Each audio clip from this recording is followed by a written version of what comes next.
Friends, நாம எல்லாருமே விநாயக பெருமானை ஒரு பேச்சுலர், அதாவது பிரம்மச்சாரியா தான் பார்த்திருப்போம். ஆனா நம்ம சென்னையிலேயே ஒரு இடத்துல விநாயகர் ரொம்ப கெத்தா தன்னோட 2 மனைவிகளோட கல்யாண கோலத்துல இருக்காருன்னு உங்களுக்கு தெரியுமா?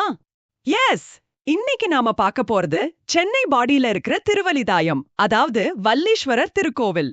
இங்க நடக்கிற விநாயகர் திருமணம் ரொம்பவே ஸ்பெஷல். ஏன், எதுக்கு, அந்த ஸ்டோரி என்ன, வாங்க பாப்போம். பொதுவா விநாயகர்னாலே நமக்கு அறிவு, ஞானம் இதெல்லாம் தான் ஞாபகத்துக்கு வரும். பிரம்மதேவனோட 2 புதல்விகள், ஒருத்தர் பேரு சித்தி, இன்னொருத்தர் பேரு புத்தி. இவங்க 2 பேரும் விநாயக பெருமானையே கல்யாணம் பண்ணிக்கணும்னு ரொம்ப தீவிரமா தவம் இருந்தாங்க. ஆனா அதே சமயம் உலகத்துல அசுரர்களோட தொல்லை அதிகமா இருந்துச்சு. கஜமுகாசுரன் அப்படின்ற அசுரன் தேவர்களை ரொம்பவே டார்ச்சர் பண்ணிட்டு இருந்தான். அவனை அழிக்கிறதுக்காக விநாயகர் போருக்கு கிளம்புறாரு. அந்த போர்ல அசுரனை வதம் செஞ்சு வெற்றியை நிலைநாட்டுறாரு. அப்போ அந்த வெற்றியை கொண்டாடுற விதமாவும், அந்த அசுர வதத்துக்கு பிறகு உலகத்துல அமைதி திரும்பவும் விநாயகர் இந்த திருத்தலத்துக்கு வராரு. அங்கதான் ஒரு ட்விஸ்ட். ஏற்கனவே தவம் பண்ணிட்டு இருந்த சித்தி மற்றும் புத்தி தேவியர்களோட காதலுக்கு பச்சை கொடி காட்டி சிவபெருமான் முன்னிலையில இங்க விநாயகருக்கு பிரம்மாண்டமா கல்யாணம் நடக்குது.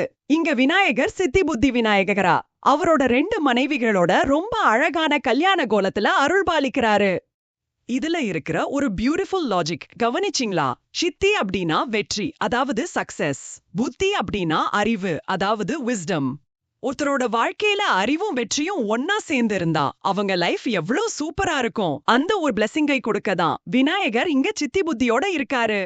சோ ஃப்ரெண்ட்ஸ், உங்களுக்கு கல்யாணத்துல ஏதாச்சும் தடை இருந்தாலோ இல்ல புதுசா ஒரு பிசினஸ் ஸ்டார்ட் பண்ணி அதுல சக்சஸ் கிடைக்கணும்னு நினைச்சாலோ கண்டிப்பா பாடி வல்லீஸ்வரர் கோவிலுக்கு போய் அந்த மேரேஜ் கோல விநாயகரை பாருங்க. சித்தி மற்றும் புத்தி 2மே வேணும்னு நினைக்கிற ஸ்டூடெண்ட்ஸ் கண்டிப்பா இங்க ஒரு விசிட் அடிக்கலாம். இந்த ஸ்டோரி உங்களுக்கு பிடிச்சிருந்தா உங்க ஃப்ரெண்ட்ஸ்க்கு ஷேர் பண்ணுங்க, சப்ஸ்கிரைப் பண்ணுங்க. அடுத்த எபிசோட்ல இன்னும் ஒரு இன்ட்ரெஸ்டிங் தகவலோட உங்களை மீட் பண்றேன். தேங்க்யூ.